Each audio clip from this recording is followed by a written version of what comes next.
चलो नोट करना, क्वेश्चन लिखना। बेसिक्स को अप्लाई करने के लिए क्वेश्चन लिखना है, बेसिक्स और स्ट्रॉन्ग होंगे इससे, क्वेश्चन नोट करना।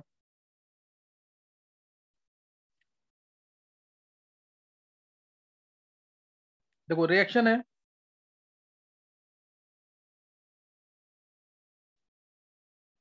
2SO2 plus O2 gives 2SO3,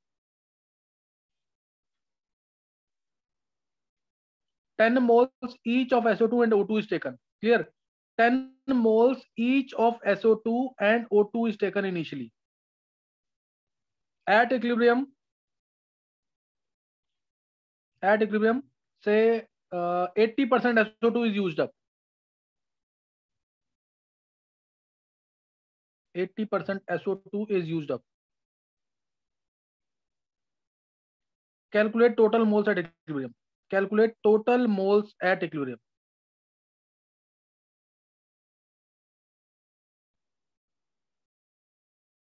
कितने होंगे टोटल मोल्स?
हाँ निकाला किसी ने आंसर?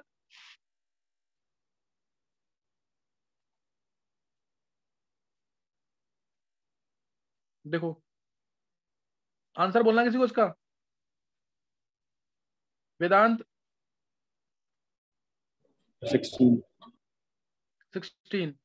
चलो 16 आ गया टोटल मोल्स। यस सर, वेदांत मेरा भी निकाला 16 आ 16 रहा है। आंसर। अच्छा बॉबी का भी 16 है, गर्व का भी 16 है। चलो अब चेक कर लेते हैं एक बार। देखो 10 मोल है, 10 मोल इक्विलिब्रियम पे।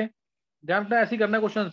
इसमें से गया अगर x, इसमें से जाएगा x/2।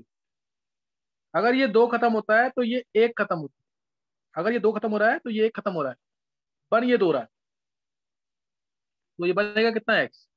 तुम ऐसे भी लिख सकते थे, नहीं तो तुम ऐसे भी कर सकते हो 10 - 2x, तो 10 - x बना कितना 2x। कोई भी ले सकते हो डेटा, दोनों से आंसर सही आएगा, दोनों से ही आंसर सही आएगा, ध्यान रखना चीज का। अब इसने बोल दिया कि इक्विलिब्रियम पे 80% SO2 यूज अप हो गया, 80% SO2 क्या हो गया, यूज अप हो गया। तो x की वैल्यू क्या होगी, x की वैल्यू क्या आ जाएगी, 80/100 ऑफ, ये ना x यूज हो रहा है, 80/100 ऑफ 10, 80/100 ऑफ 10 आ जाएगा, तो यानी 8 आ गया x की वैल्यू।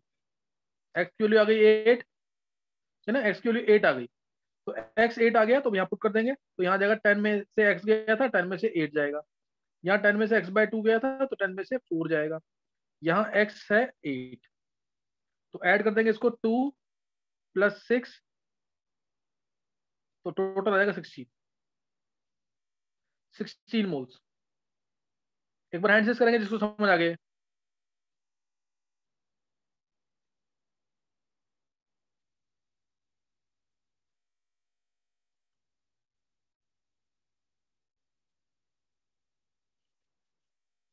अभी भी बहुत सारे बच्चे रह रहे हैं जिनको समझ नहीं आया है।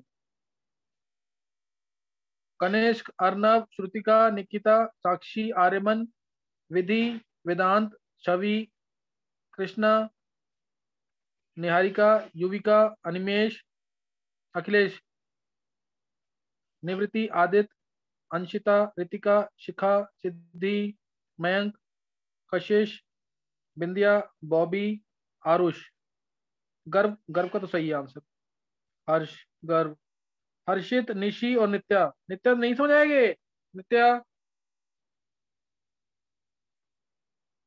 नित्या, निशी, हर्षित।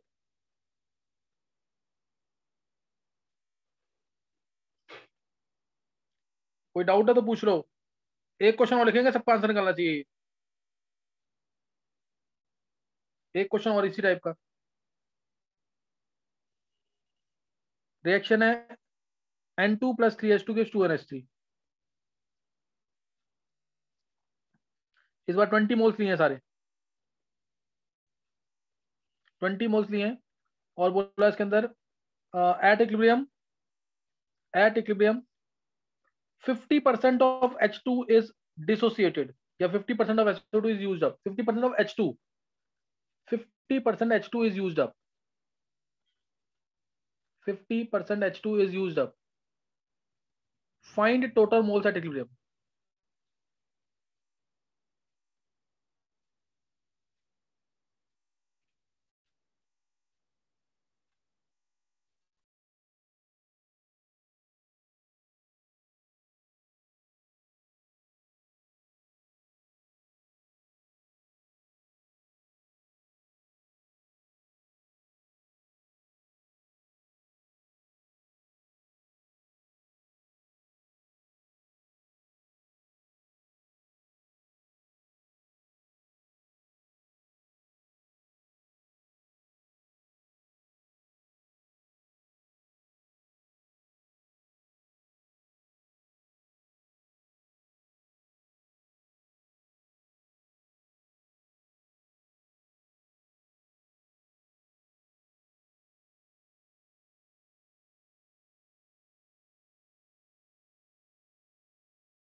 निकाल लिया आंसर?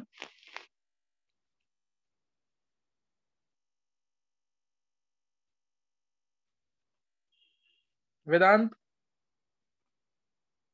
मेरा 100/3 है। 100/3। चलो देखते हैं एक बार।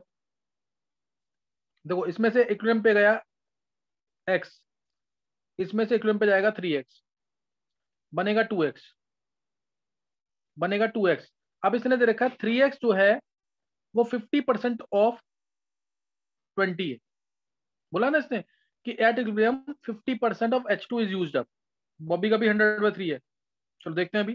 तो यहां से आ गया 10, 3x इंटू 10 आ गया, x आ गया 10/3, x आ गया 10/3। तो ये हो गया यहाँ पे 20 माइनस 10/3, ये हो गया 20 माइनस 10, और ये हो जाएगा 20/3, 20/3। तो टोटल प्रेशर जो आएगा वो 20 minus 10/3, total pressure 20 minus 10/3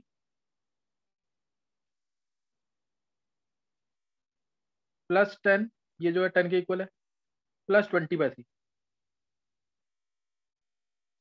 plus 20/3। तो 20 प्लस 10 30 तो आ ही गया, और माइनस 10/3 प्लस 10/3 तो प्लस 10/3 हो जाएगा, यानी ये पूरा आ गया कितना, 100/3। बिल्कुल सही आंसर है, दो बच्चों ने सही निकाला सिर्फ। 100/3 आ जाएगा total, total moles at equilibrium 100/3। ये सबको बस ये क्वेश्चन करना, आगे क्वेश्चन इतना तो नहीं आएगा, पूरा टोटल क्वेश्चन आएगा। ये बस ये तुम्हें इतना करना जरूर आना चाहिए सबको। ये किस किसने आंसर निकाल लिया था इसका? किस किसने आंसर निकाल लिया था इसका? कनिष्क का सही है, श्रुतिका का, विधि का, कृष्णा का, गर्भ का, अर्नव, निहारिका, युविका, रितिका, बॉबी, वेदांत, सिद्धि, छवि, मयंक, शिखा, अंशिता, साक्षी, निकिता, हर्ष, निवृत्ति। बाकी बच्चों को समझ आ जाना चाहिए, क्वेश्चन टफ नहीं है, सेम क्वेश्चन कराया बिल्कुल। नित्या? Yes sir. आंसर नहीं निकल रहे तुम्हारे? सर वो बीच में नेट चला गया था तो मेरे को कुछ दिखा ही नहीं, अब मेरा आ गया वापस, अब मैं कर लूंगी अपने क्वेश्चन। अच्छा चलो सही। अच्छा अब नेक्स्ट नोट करना है।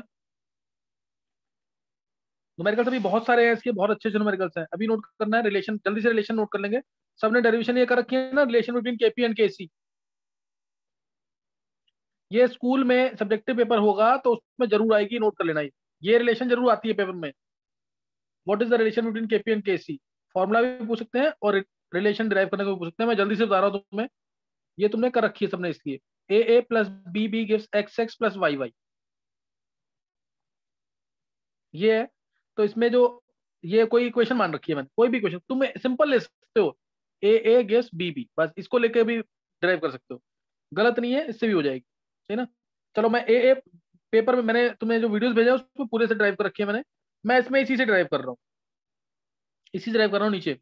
केपी क्या होगा इसमें और केसी क्या होगा? केपी होगा partial pressure of B power B upon में partial pressure of A power ए।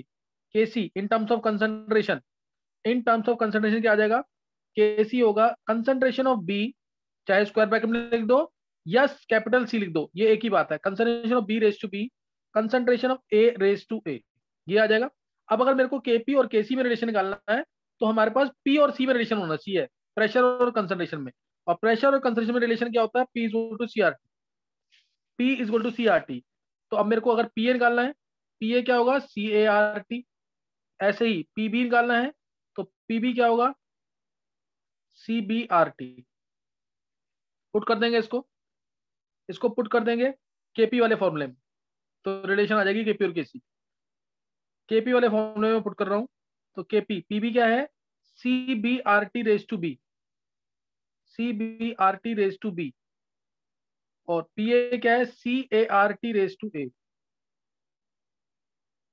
दोनों को ये पुट कर दिया मैंने यहाँ पे, तो केपी आ जाएगा सी बी की पावर बी, सी ए की power A R T raise to B minus A, R T raise to B minus A. किसी को डाउट है तो पूछ सकते हो। R T raise to B minus A, तो बी माइनस ए जो है, अब ये टर्म तो दिख गया तुम्हें, केसी है, ये देखो केसी है ना ये टर्म, तो केपी आ गया KC R T raise to delta N. Delta N यहाँ पे डेल्टा एन जी है जो तुमने थर्मोडायनेमिक्स में पढ़ा था। केपी जो और आर टी ब्रैकेट में होना चाहिए, ध्यान रखना, पेपर में जब फॉर्मूला आता है पूछते हैं तो R T raise to delta N लिखाते हैं, गलत हो जाएगा वो। आर टी को ब्रैकेट में लेना, उसके ऊपर डेल्टा है, आर टी को ब्रैकेट में लेना है, उसके ऊपर डेल्टा आएगा। कोई डाउट किसी को?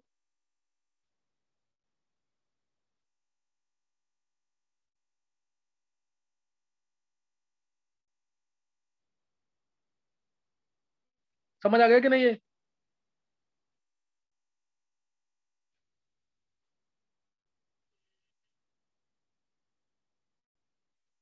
तो ये रिलेशन भूलना नहीं है, इसको 5 बार लिख लेना। डेरिवेशन को जरूर कर लेना 2 बार, डेरिवेशन पेपर में जरूर आएगी, इसको जरूर कर लेना, इंपॉर्टेंट डेरिवेशन है ये। नेक्स्ट नोट करेंगे, नेक्स्ट नोट करना है प्रॉपर्टीज ऑफ इक्विलिब्रियम कांस्टेंट। या एक रिलेशन और तुम्हें ड्राइव की होगी, इसको खुद ड्राइव करना, केपी जो K X raise to P delta N, K X KP जो K X total pressure raise to delta N. ये कैसे करेंगे? सेम चीज है बिल्कुल, ए गिव्स बी बी है, मैं सिर्फ एक हिंट दे रहा हूँ, ट्राई खुद करेंगे। केपी क्या था?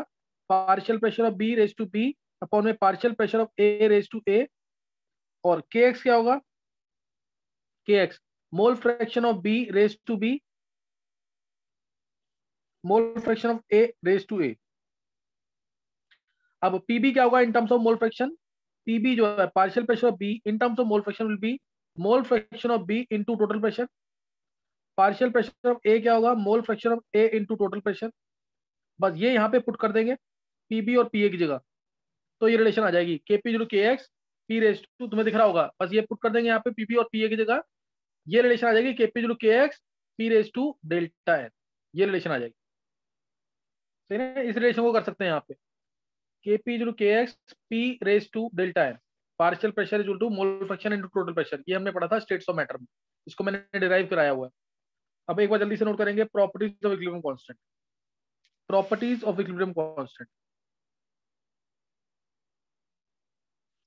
इससे पहले हमने पढ़ा था प्रॉपर्टीज ऑफ इक्विलिब्रियम। ध्यान रखना, वो प्रॉपर्टीज ऑफ इक्विलिब्रियम थी कि कंसंट्रेशन कांस्टेंट होता है इक्विलिब्रियम पे, second rate of forward reaction is to rate of backward reaction होता है, third equilibrium can be achieve from either direction, किसी भी डायरेक्शन से हम इक्विलिब्रियम को अचीव कर सकते हैं, fourth equilibrium is maintained only in closed vessels, closed vessel होगा तो ही इक्विलिब्रियम मेंटेन होगा, fifth at equilibrium delta G is equal to 0, sixth equilibrium is dynamic in nature, seventh observable properties या physical properties होती हैं, they become constant at equilibrium, pressure temperature volume में कोई change show नहीं होगा at equilibrium.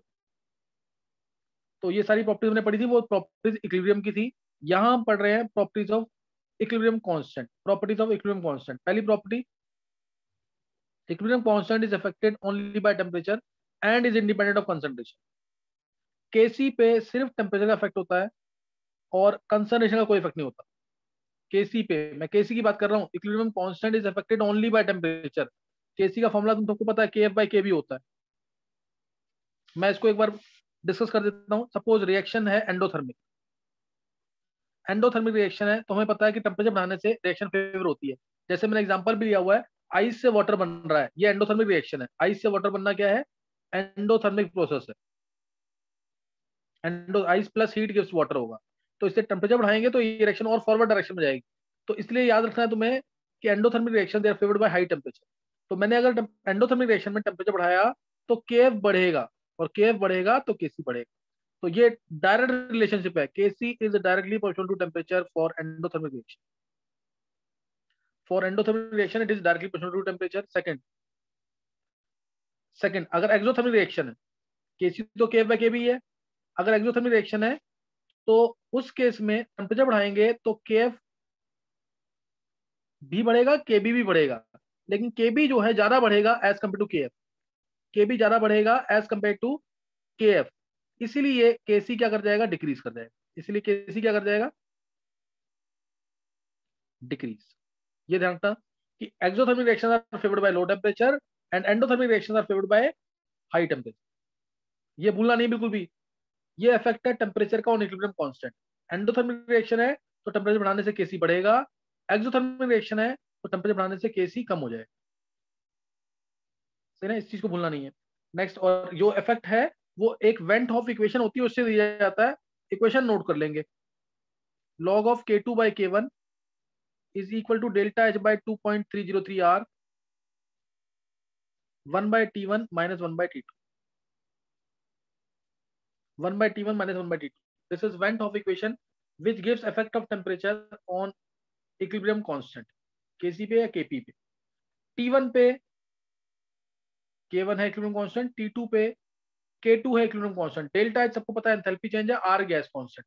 गलती मत करना, इंपॉर्टेंट इक्वेशन है ये, गलती नहीं करना, इसमें इंपॉर्टेंट इक्वेशन है। थर्ड, अब ये पहला पॉइंट मैंने बता दिया, effect of temperature on equilibrium constant. Note कर लिया सबने ये? This is the effect of temperature on equilibrium constant. Exothermic reaction temperature बढ़ाने से केसी कम होगा, एंडोथर्मिक रिएक्शन टेम्परेचर बढ़ाने से केसी बढ़ जाएगा। नेक्स्ट है सेकंड पॉइंट, अगर रिएक्शन को हमने मल्टीप्लाई किया 2 से तो नया जो इक्विलिब्रियम कांस्टेंट होगा वो स्क्वायर हो जाएगा प्रीवियस वन।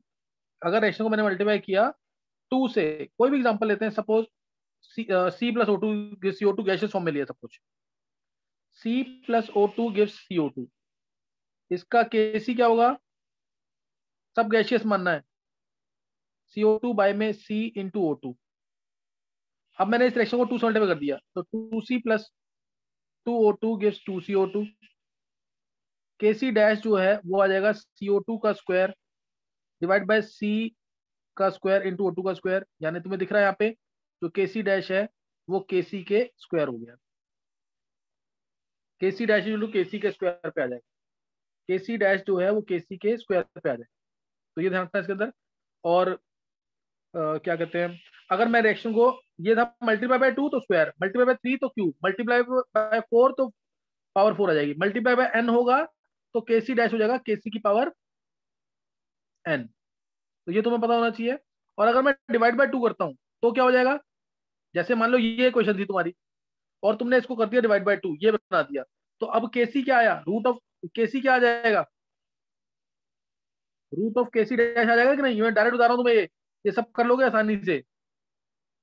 तो अगर मैंने रिएक्शन को डिवाइड बाय 2 किया तो रूट हो जाएगा, डिवाइड बाय 3 किया तो क्यूब रूट हो जाएगा, डिवाइड बाय 4 किया तो फोर्थ रूट हो जाएगा, डिवाइड बाय n किया तो क्या हो जाएगा, केसी डैश की पावर 1 बाय n।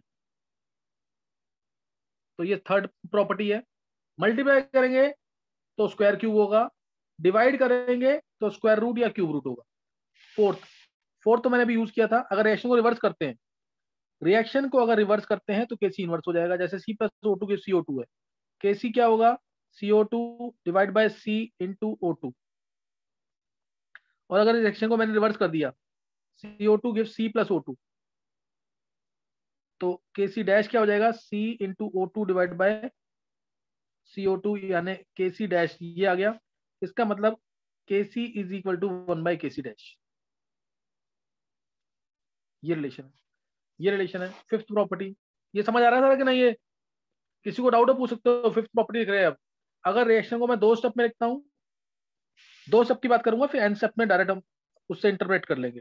अगर रिएक्शन को हम 2 स्टेप में लिखते हैं, मान लो यही रिएक्शन है, C plus O2 give CO2, केसी क्या होगा, CO2 divide by C into O2, ये केसी होगा। अब इस रिएक्शन को मैं 2 स्टेप में लिख रहा हूँ, 2 स्टेप में दोनों को ऐड करेंगे तो ऊपर मेन इक्वेशन आ जाएगी, C plus half O2 give CO, CO plus half O2 give CO, CO plus half O2 give CO2। अब मैंने 2 स्टेप में लिख दिया। K1 क्या होगा इसका, वो होगा CO divide by C into O2 की power half. CO second equation के लिए K2 क्या होगा, CO2 bye CO into O2 की पावर हाफ, ये आ जाएगा। अब इन दोनों को ऐड करने से ये इक्वेशन आ रही है, इन दोनों को ऐड करने से इक्वेशन आ रही है। अब इनके K1 इंटू K2 निकालोगे तो केसी आ जाए। K1 इंटू K2 निकालेंगे, देखो K1 इंटू K2 निकालेंगे तो क्या होगा, K1 इंटू K2, देखो इसमें CO bye C into O2 की पावर हाफ आ रहा है, नीचे आ रहा है CO2 bye CO into O2 की पावर हाफ, तो ये सीधा इसमें CO से CO कैंसिल हो जाएगा और आ जाएगा ये CO2 bye C into O2, जो कि सिमिलर है किसके, KC।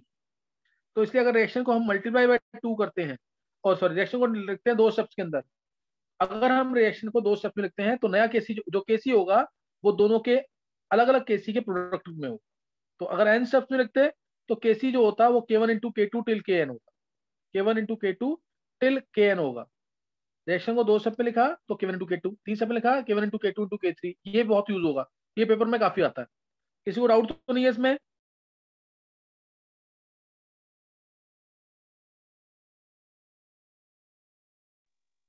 चलो नेक्स्ट प्रॉपर्टी नोट करेंगे फिर। Next property, equilibrium constant helps to predict the extent of the reaction। sixth property, it helps to predict the extent of the reaction, यानी कितनी reaction forward direction में गई है, कितनी रिएक्शन बैकवर्ड डायरेक्शन में गई है, सही ना। Equilibrium constant helps to predict the extent of the reaction, that is how much the reaction has proceeded in the forward direction as well as how much the reaction has gone in the backward direction, कितनी forward direction में गई कितनी backward direction में गई, ये predict करने के काम आता है। मान लो कोई रिएक्शन है A gives B, A gives B कोई रिएक्शन है, इसमें मैंने इसमें निकाला सपोज कि इसके अंदर दो टर्म डिफाइन होती है, एक केसी जो कि इक्विलिब्रियम पे ही डिफाइंड है, एक टर्म है केसी जो इक्विलिब्रियम पे डिफाइंड है, वो होती है concentration of B by concentration of A. मान लो इसकी वैल्यू तो फिक्स होगी क्योंकि इक्विलिब्रियम कांस्टेंट है, मान लो इसकी वैल्यू आ गई 10⁻⁻⁵, और एक टर्म होती है क्यूसी, फॉर्मूला तो सेम रहेगा लेकिन ये किसी और इंस्टेंट पे डिफाइंड है, concentration of B by concentration of A आएगा, ये किसी और इंस्टेंट पे डिफाइंड है, इसकी वैल्यू आई 10⁻⁵7, ये वैल्यू आ गई। तो तुम्हें बताना है, अब तुम्हें बताना है कि रिएक्शन कौन सी डायरेक्शन में जाए टू अटेन इक्विलिब्रियम, रिएक्शन कौन सी डायरेक्शन में जाए टू अटेन इक्विलिब्रियम, कौन सी डायरेक्शन में जानी चाहिए रिएक्शन,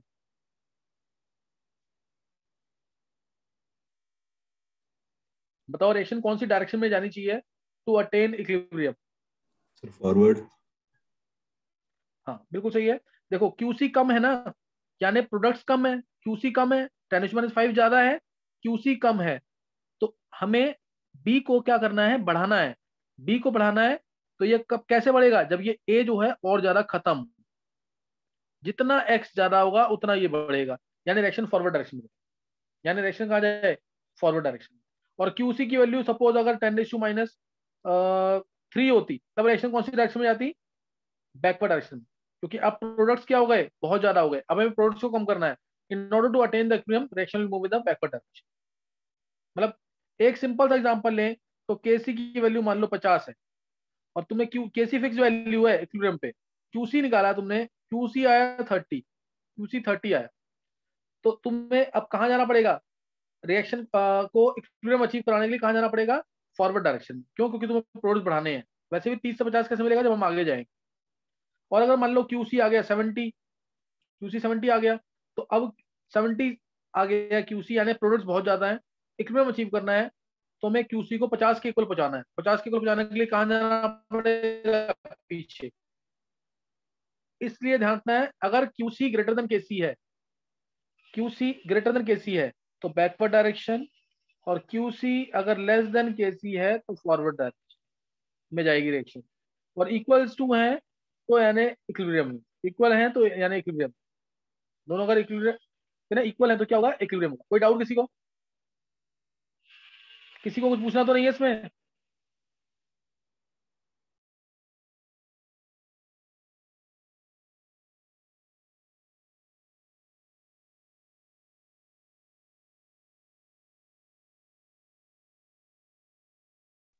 चलो ये वाला पार्ट फिर खत्म हो गया हमारा, है ना, इसकी थ्योरी खत्म हो गई है। जैसे इसका क्वेश्चन यहीं पे कर लेते हैं अभी। मान लो ये रिएक्शन है से zinc solid plus 2 Ag plus gives zinc 2 plus aqueous form में प्लस 2 Ag प्लस 2 Ag। तुम्हें दे रखा है, ये क्वेश्चन है, तुम्हें दे रखा है कि कंसंट्रेट क्यू केसी की वैल्यू है इसकी 10⁻⁵ 15, QC आ रहा है, QC नहीं, कंसंट्रेशन ऑफ Ag प्लस है 10 raise to minus zinc 2 plus है, जिंक 2 प्लस है suppose 10 raise to minus 20 concentration molar में है, और Ag प्लस है 10 रेज टू माइनस 3। तुम्हें बताना है कौन सी डायरेक्शन में रिएक्शन जाएगी in order to achieve equilibrium. In which direction reaction will move in order to achieve equilibrium. बताओ क्या आंसर आएगा। In which direction reaction will move in order to achieve equilibrium.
निकालिए सब आंसर।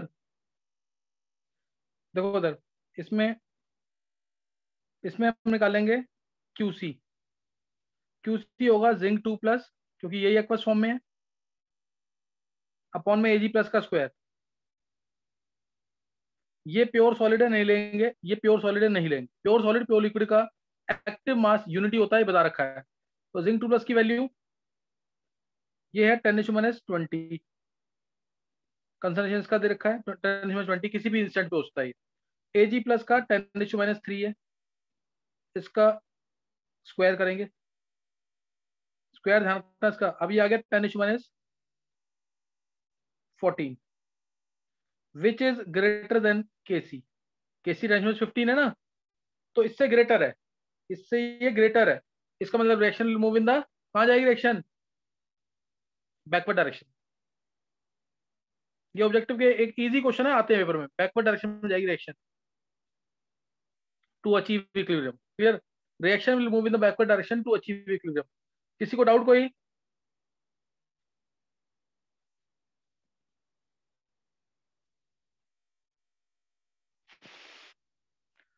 चलो अभी तुमने यहां तक स्टडी कर लेना पूरा। अब आगे जो टॉपिक है ली चैटलर प्रिंसिपल, बहुत इंपॉर्टेंट है। उसकी डेफिनेशन, जैसे मैंने तुम्हें बोला ना केपी और केसी की रिलेशन प्रूव करना, ये पेपर में जरूर आता है, ऐसे ही ली चैटलर की प्रिंसिपल की डेफिनेशन, उसके भी चांसेस बहुत ज्यादा होते हैं आने के। और वो इक्विलिब्रियम का एक इंपॉर्टेंट टॉपिक है। टेम्परेचर बढ़ाने से रिएक्शन पे क्या होगा, प्रेशर बढ़ाने से क्या होगा, कंसंट्रेशन बढ़ाने से क्या होगा, इनर्ट गैस ऐड करने से कांस्टेंट वॉल्यूम पे और कांस्टेंट प्रेशर पे क्या होगा। इस तरह के काफी क्वेश्चन आते हैं उसके अंदर, तो उसको जरूर पढ़ के रखना ताकि हम न्यूमेरिकल्स कर सके ढंग से। किसी को कोई डाउट तो नहीं है और पूछना तो नहीं है किसी को? चलो इसको नेक्स्ट टाइम करेंगे। अब कल हमारा वो क्या कहते हैं कंसेप्ट चलेगा उसका, रिएक्शन मैकेनिज्म का, उसको पढ़ के रखना, आगे के लेक्चर जरूर करके रखना। टफ टॉपिक है वो, उसको जरूर करके रखना। Okay thanks.